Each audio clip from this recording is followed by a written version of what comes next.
Good afternoon, Lagos, Nigeria, wherever you're calling from, wherever you're listening from. Sorry, there's something slightly wrong with my headphones. Can't hear myself.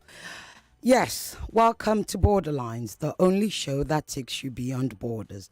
Before we move on, before we start the show, before I do any introductions, I'd like us to take a minute silence for my colleagues and my guest colleagues who have been killed in Gaza in the last 20 months, reportedly between 200 upwards. Some say 260, some say 270. So please bear with me. A moment of silence, which, as you know, is very rare on radio.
And may their souls rest in perfect peace. Welcome to Borderlines, the only show that takes you beyond borders. My name is Ireti Bakare-Yusuf. I still have slight issues with my headphones, but we shall continue. Right, as you heard me say, it's been deadly. It's been deadly. We all know what's going on in Gaza. It is a genocide. Several scholars have called it a genocide. But not only is it a genocide, it is also what we can now call a mediacide, as well as some say it's a medicide. Well, my guest today is going to enlighten us even more. She's the president of the International Federation of Journalists. Her name is Dominique Pradalie. I hope I pronounced it right. Dominique, welcome to Borderlines. Merci. Thank you to you. Thank you to invite me. It is a pleasure to have you, albeit not in pleasurable circumstance. Talk to us about what we have seen happening to journalists in the last 22 months in Gaza. Well, in Gaza, we had what we never thought we could see in the world. We had journalists killed. It's so many, more than 200 of them, you said, as well, ladies journalists and male journalists as well, just because they were journalists.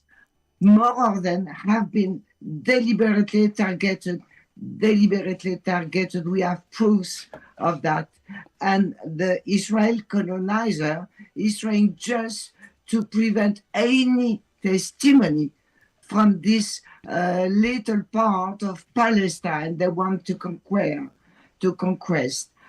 And that's why they prevent as well all international media to enter Gaza, which we never seen in the past, ever again. And that should lift up all journalists and all citizens around the world, because when you kill a journalist, you kill a part of democracy. Indeed, you kill a part of democracy. you've got extensive experience, which is why you're the president.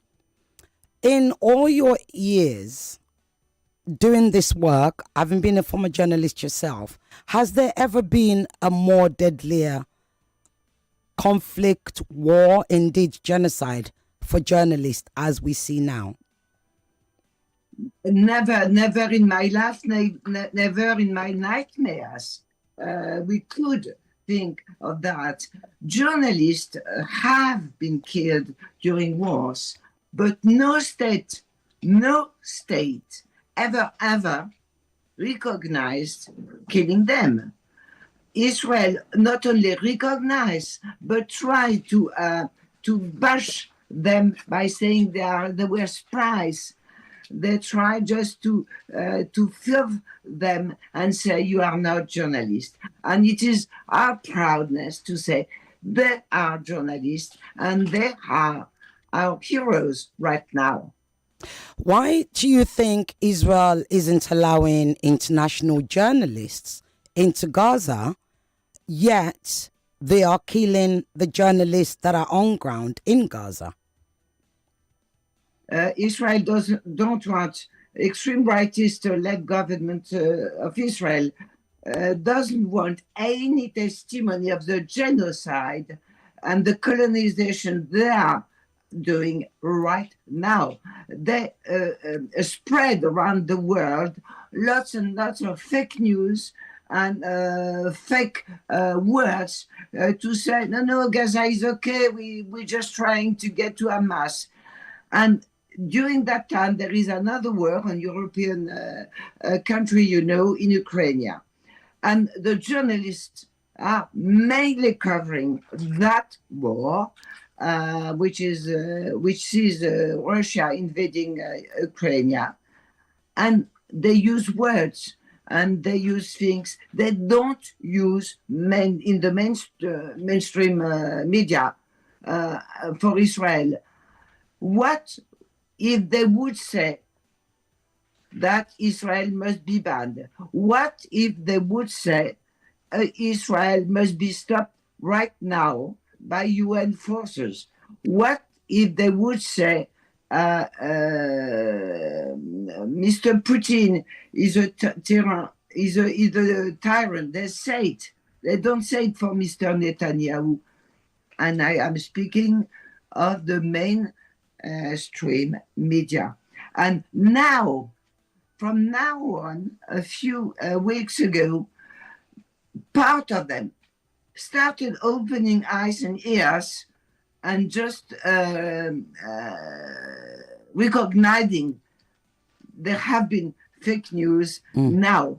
But it's not too late, it is never. But it's so late, it is so late. So it makes us anger against our profession sometimes, even if part of it does its job very successfully against all threats. Indeed. Israel says the reason they killed, they've basically admitted to assassinating Anaz, our colleague that was killed in Gaza. They've admitted to assassinating him.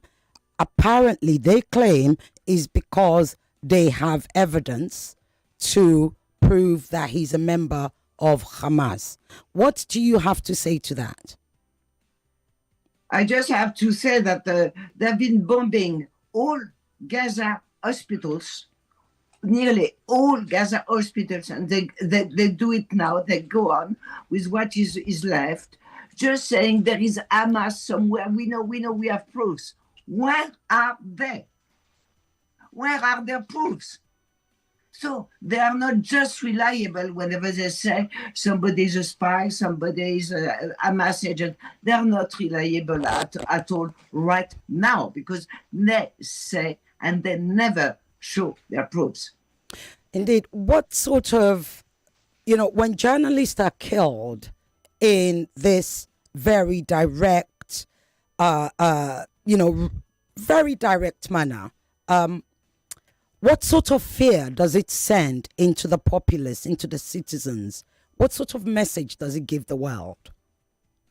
Well, there are two different timings, I would say. When they shot Shirin Abu Akleh, which was a fantastic, good reporter from Palestine, they shot her 3 years ago, a little bit more, in Jenin, by a bullet in her neck, directly in her neck. They thought it would threaten everybody else, but it gave courage. It gave courage to everybody else to say, she's not dead for anything. We will go on where she was stopped, and we will do our duty where she was prevented to do it. And that's the homage we paid when I was there 1 year after, in the very place she was assassinated. And we created prizes and for women journalists, IFJS created a prize for women journalists, and you are all invited to send your candidacies if you like to participate in the prize. And all around the world, when we created the prize, we received 44 demands from women journalists all around the world. That means that Shirin Abu Akleh gave them courage to go on with their duty. And it's fantastic and a good hope for future. It's interesting that you mentioned Shireen, may her soul rest in peace as well. Nobody's ever been held accountable for that. And we've got to talk about that impunity.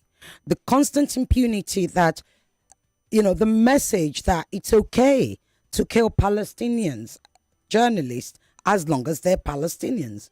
But, it's not okay to kill international journalists. What sort of, with that kind of impunity, how do we then, as journalists, begin to carry on and report from war zones? Who is going to protect us? This is a very good point, a good question you ask us, because there are journalists who are getting killed right around the world right now. Ever since the 1st of January 2025, we've got more than 50 journalists killed. I remember not very long ago, one in Bukavu, for instance. And they are in India, they are in South America.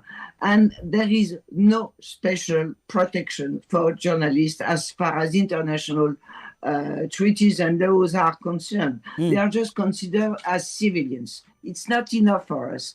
That's why we advocate to UN to adopt in their General Assembly. It is next September. The next session is in September, to adopt an international convention. We have been writing with international lawyers and specialists of international treaties and laws to protect journalists. And it's very concrete, and it's against impunity. So now, apart from the fact that as for Shirin Abu Akleh and other Palestinians colleagues killed in West Bank, and a few other already, we are in The Hague, in the ICC court.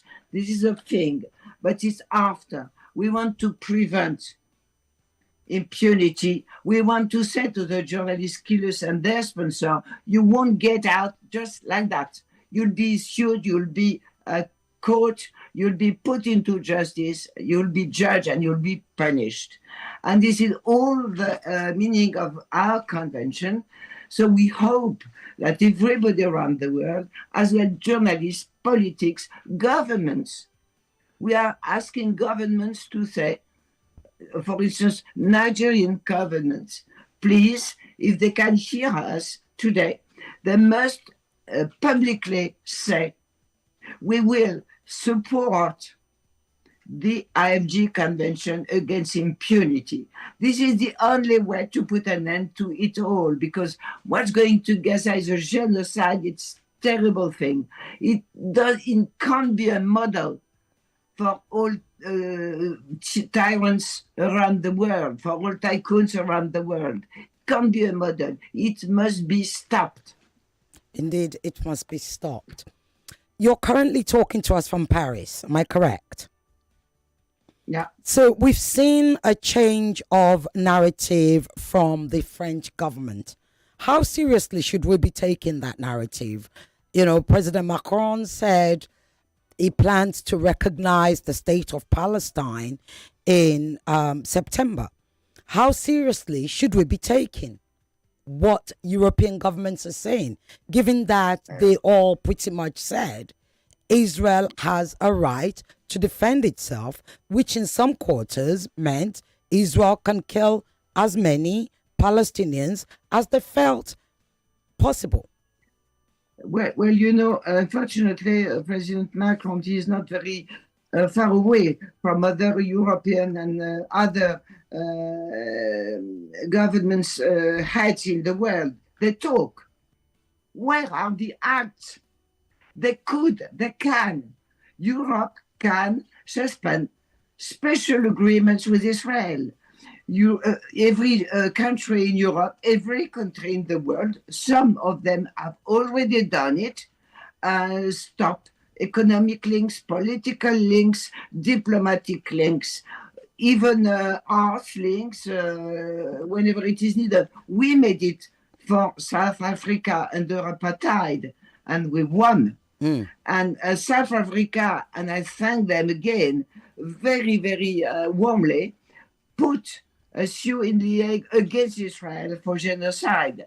And we were demonstrating in Paris saying, thank you to South Africa for that, you know, because they help a lot. But it's not enough. Everybody must stop all economic, political links, and so and so. And we wait for the President Macron and other state leaders to act. But do you actually think words? Do you think they will? Do you actually think they will, or they're just giving us a narrative to actually calm everybody down? I don't know. I don't know how they can do it, because Gaza is nearly an open grave now, and West Bank.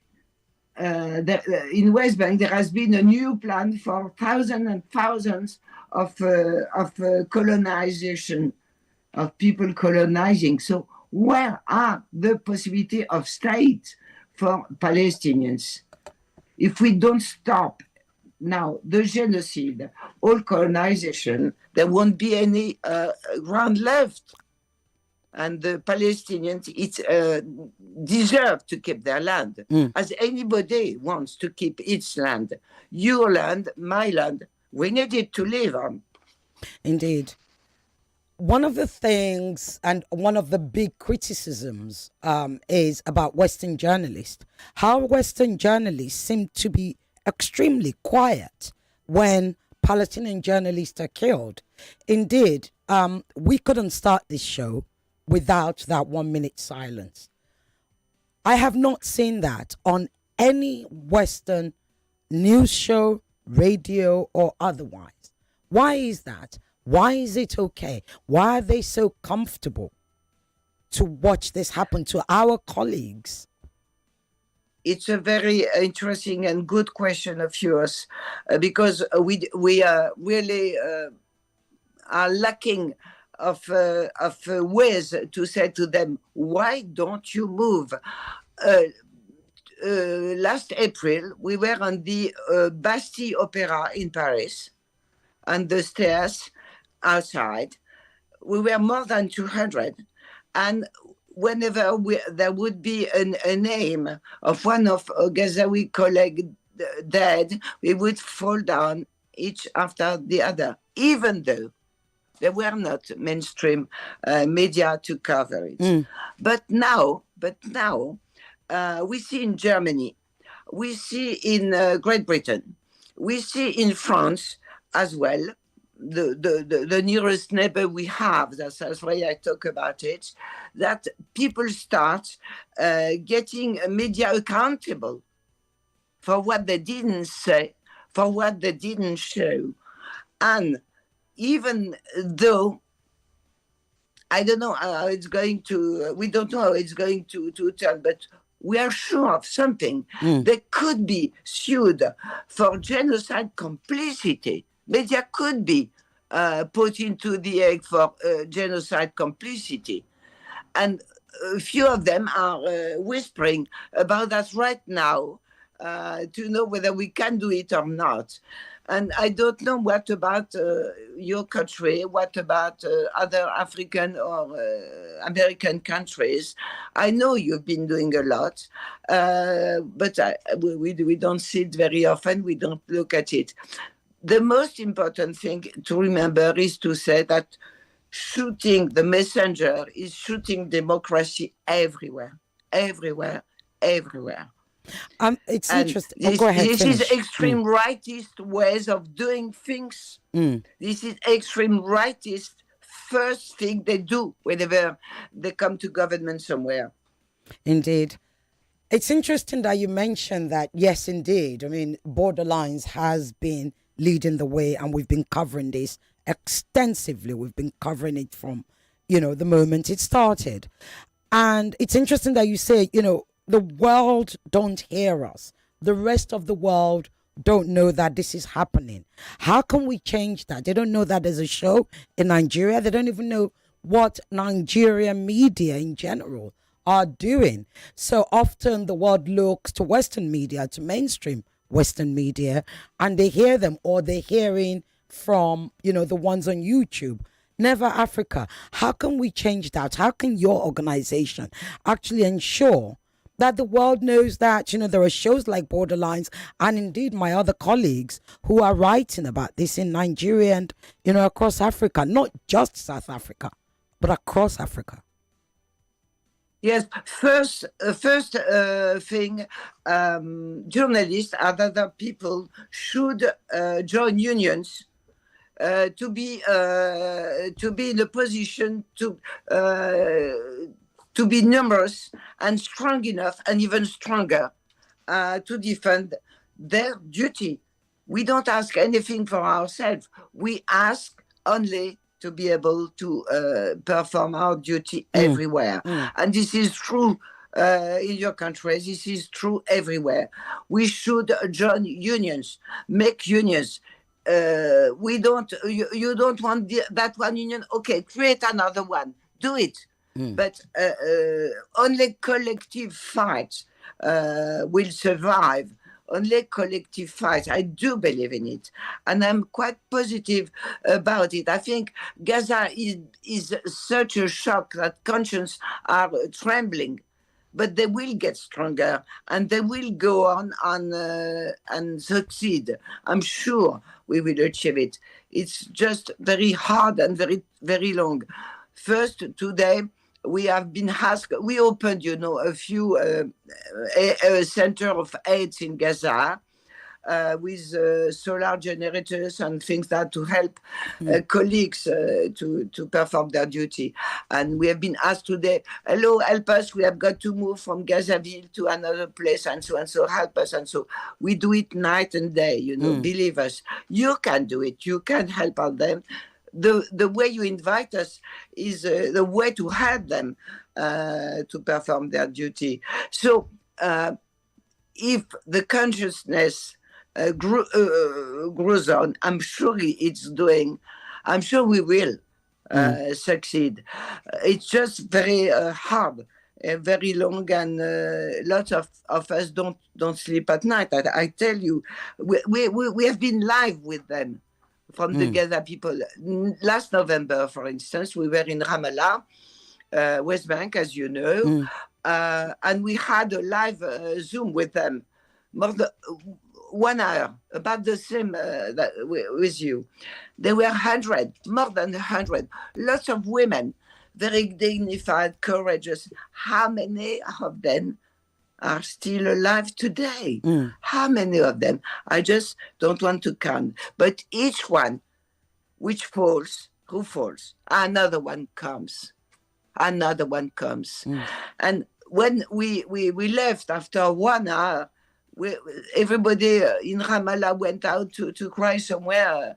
And we were only 80 kilometers from them. Think of that. 80 kilometers from them. 80. And if UN can't succeed now, I'm sure journalist consciousness can succeed and push UN. But we must all unite forces, citizens, journalists, governments, and act as quick as we can. Stop when a country doesn't want to apply any international treaty or law, so it must be banned from the international community. That's exactly as simple as that.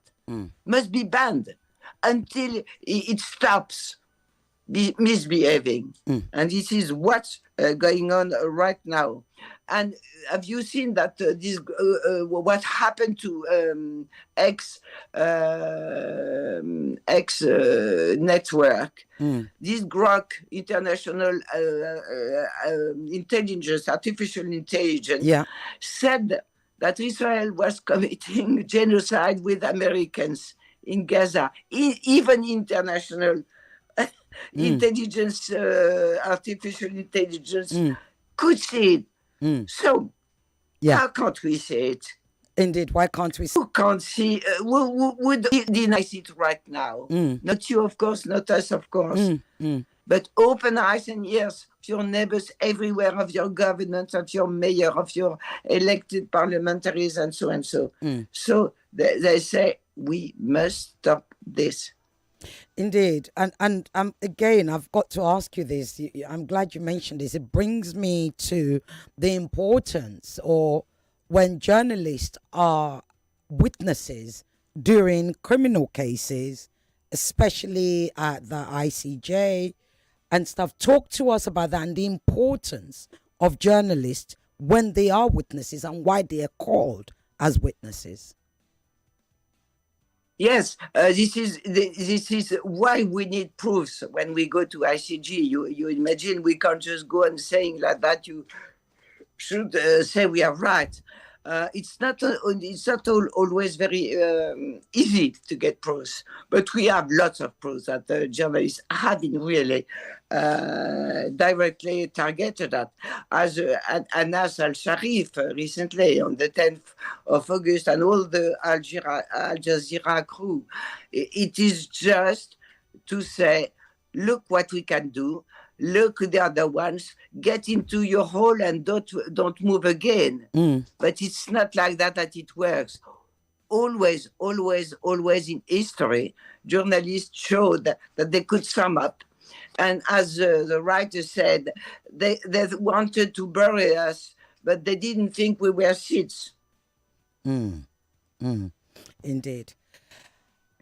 When you and look that's not that's what we are doing day and night. We are trying to have seats everywhere, and it's really it works, you know. It works.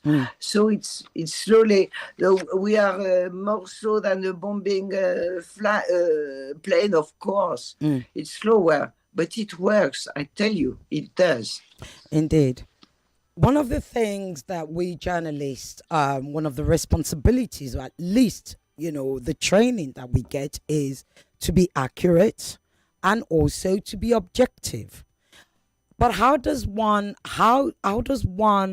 become objective in a moment like this, in a war of genocide, which, you know, many scholars have called a genocide? How does one do that in journalism?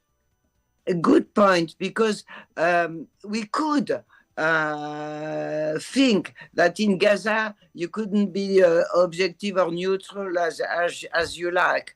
But ever since 22 months, the pictures, the videos, the informations, our heroes, colleagues in Gaza succeeded to pass through the world.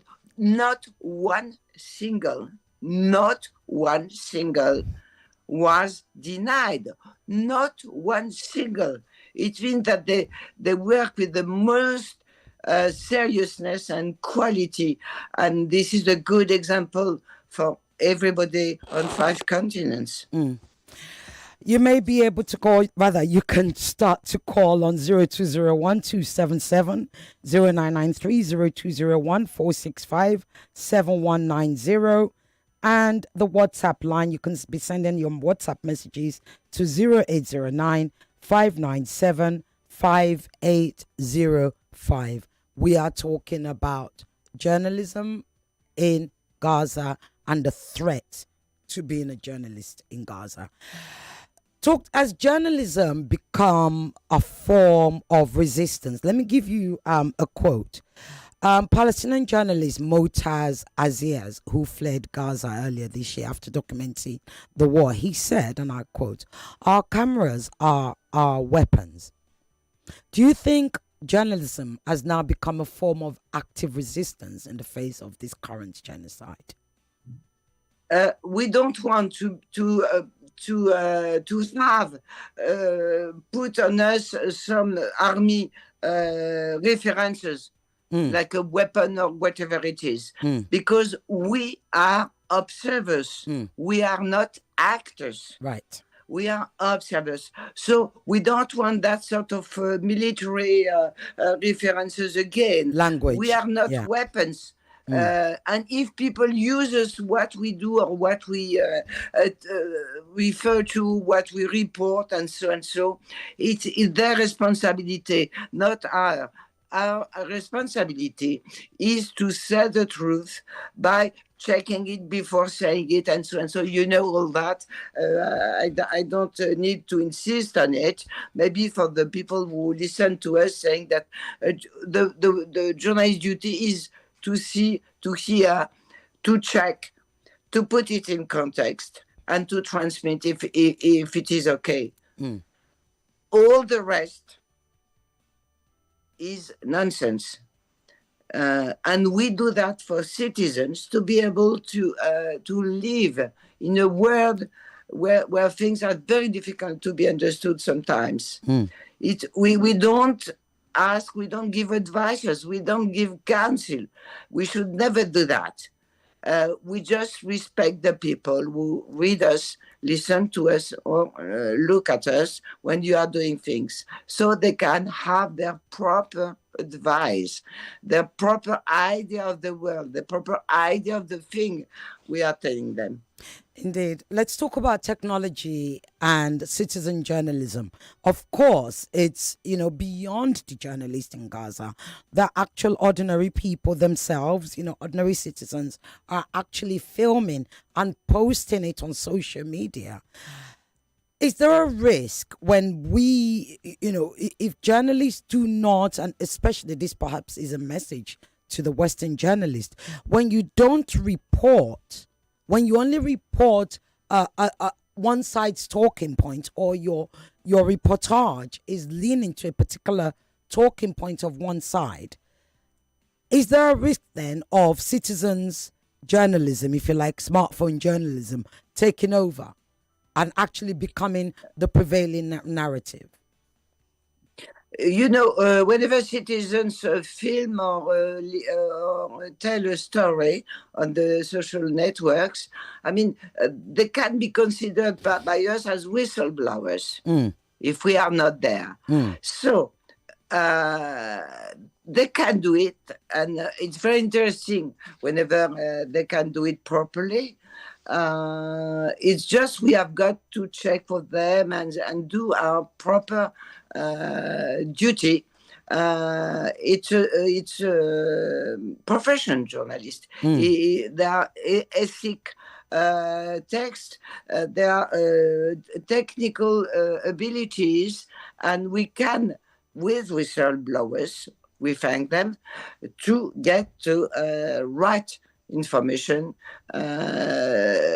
Now, on the social networks, we must be aware that there are lots of political people, economical people who want to take advantage and to spread fake news all around.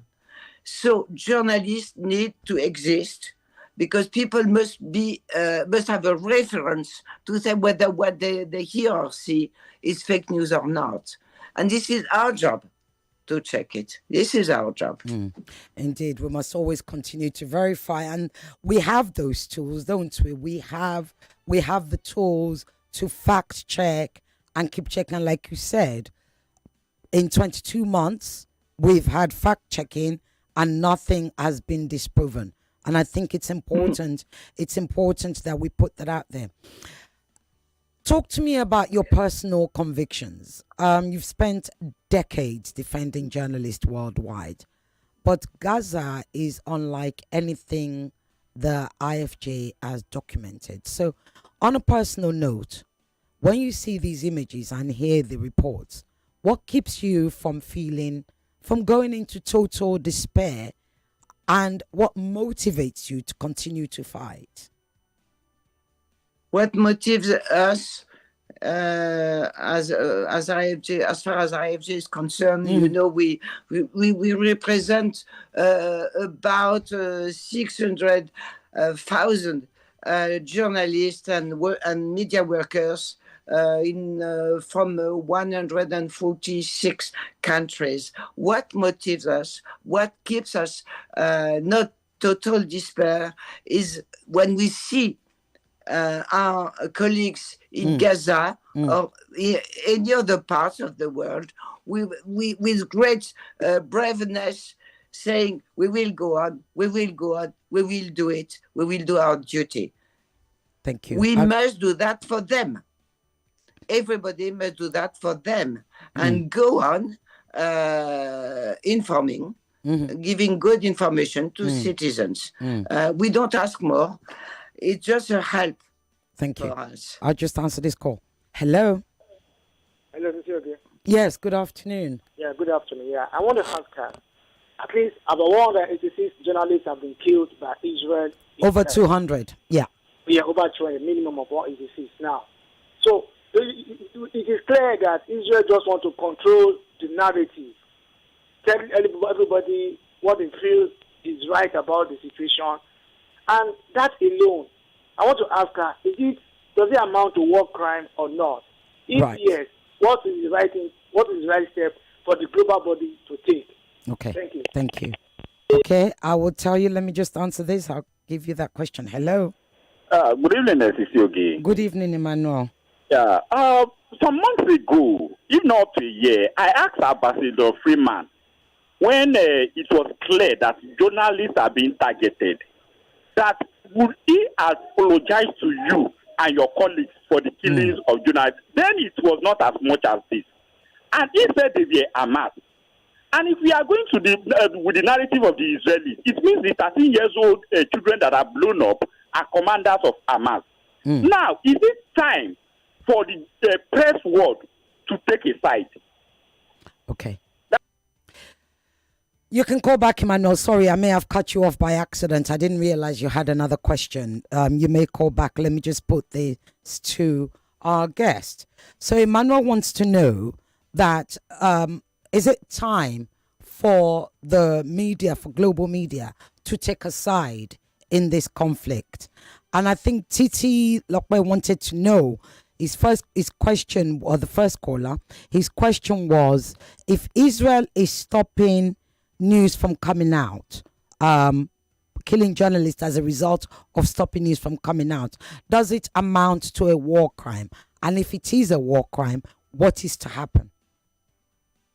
Yes, killing civilians is a war crime. Killing journalists is a war crime, of course.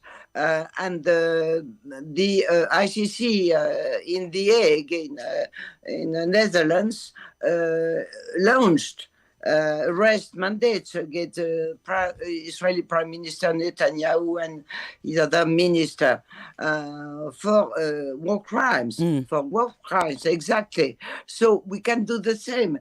But as I told you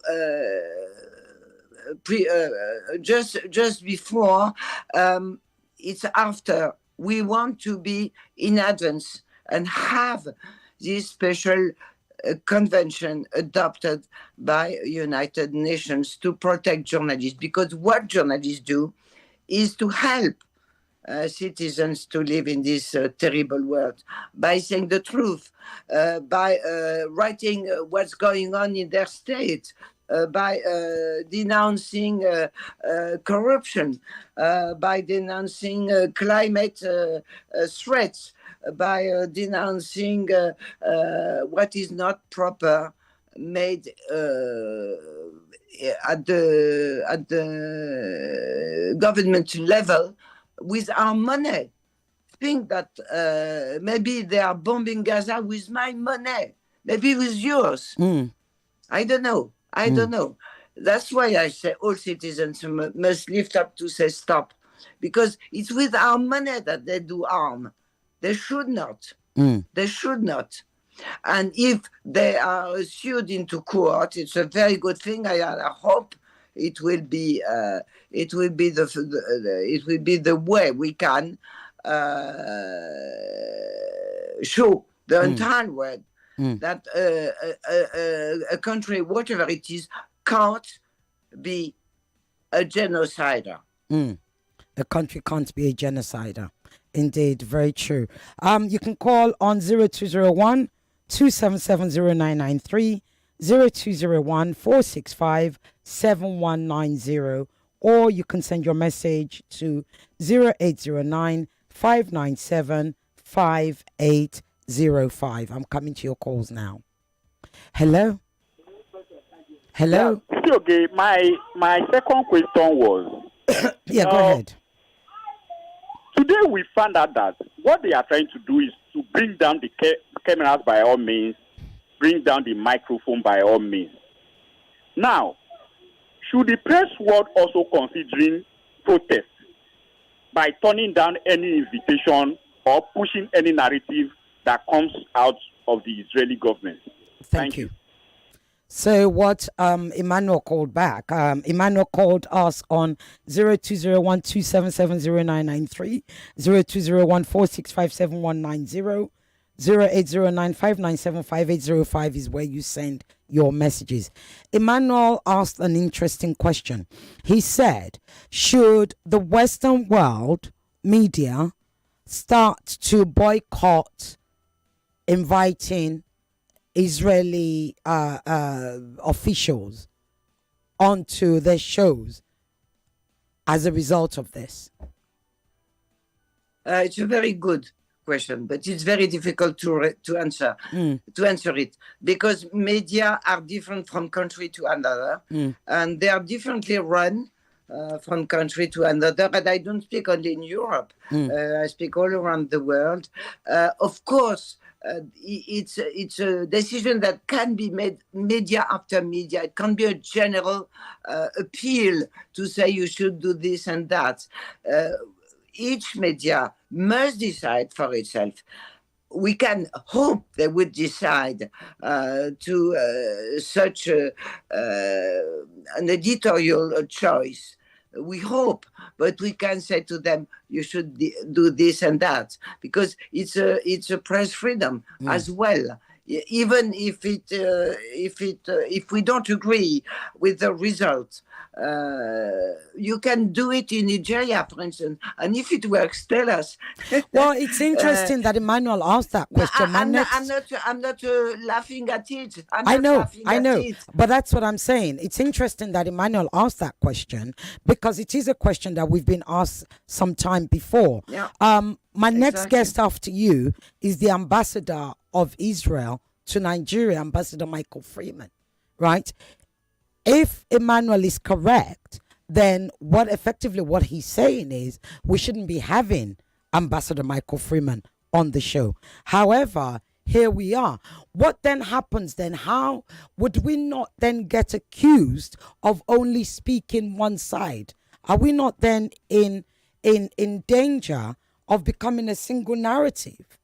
Where then do we find balance? If we shut up one side, which is, pretty much what we're accusing Israel of doing in Gaza, and then, we don't bring them on the show. I don't know. How does one balance? And I think that balance is an interesting question that Emmanuel asked. That balance, how do we find it?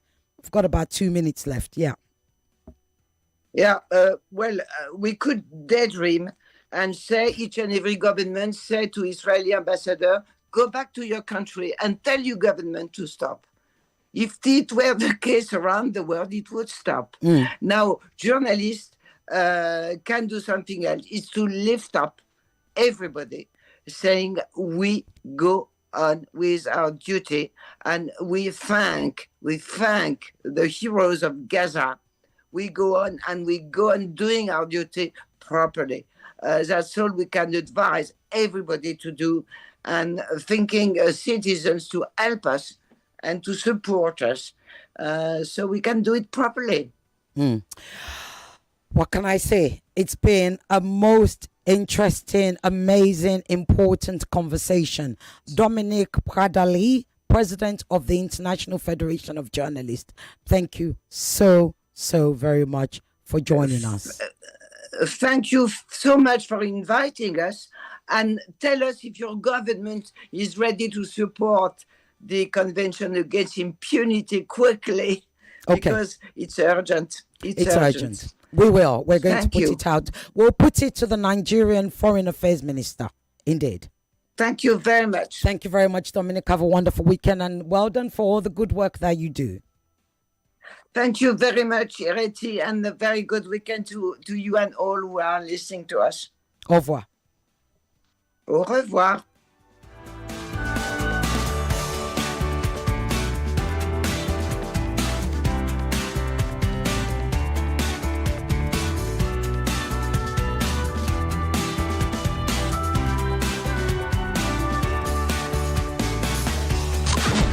When the news breaks. 99.3 Nigeria Info. We are more than just radio.